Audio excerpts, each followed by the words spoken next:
Live India 24 channel में आप सभी का बहुत बहुत स्वागत है। हर हर महादेव। जिनके त्रिशूल पर बसा काशी धाम, महादेव की वह नगरी जो कभी प्रलय में भी नष्ट नहीं होती।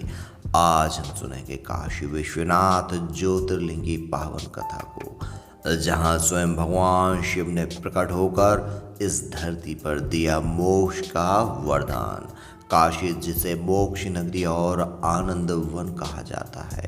कहते हैं यहाँ मृत्यु भी अंत नहीं बल्कि मोक्ष का द्वार है। गंगा तट पर बसा यह नगर सृष्टि का सबसे प्राचीन स्थान माना जाता है।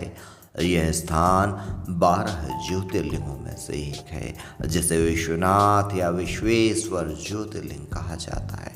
काशी विश्वनाथ मंदिर उत्तर प्रदेश राज्य के वाराणसी शहर में गंगा नदी के तट पर स्थित है। वाराणसी को सनातन धर्म में मोक्ष नगरी और आनंद वन भी कहा जाता है।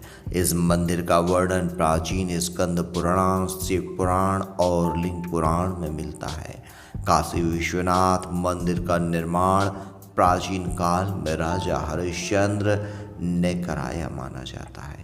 पुराणों के अनुसार पृथ्वी पर ज्योतिर्लिंग के प्रकट होने की कथा में बताया जाता है कि एक समय की बात है जब ब्रह्मा और विष्णु में यह विवाद हुआ कि सबसे बड़ा कौन है। ब्रह्मा ने कहा, मैं सृष्टि करता हूँ अतः मैं सबसे बड़ा हूँ।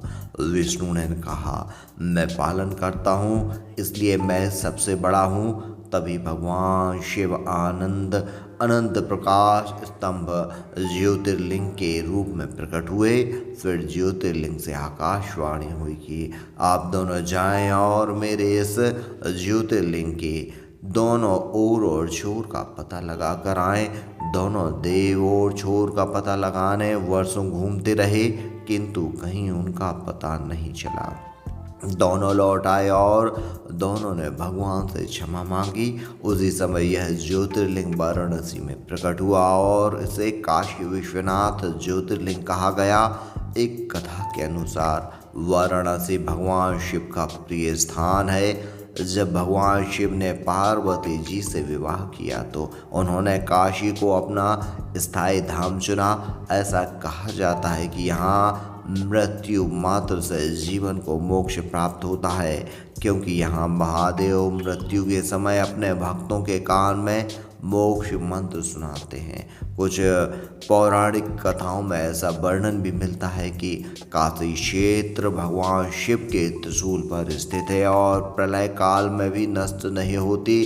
काशी को आनंद वन कहा गया है और यहाँ विश्वनाथ ज्योतिर्लिंग के दर्शन से भक्त को पाप मुक्ति और मोक्ष की प्राप्ति होती है। शिव पुराण के अनुसार यह स्थान भगवान शिव का अनादि धाम है।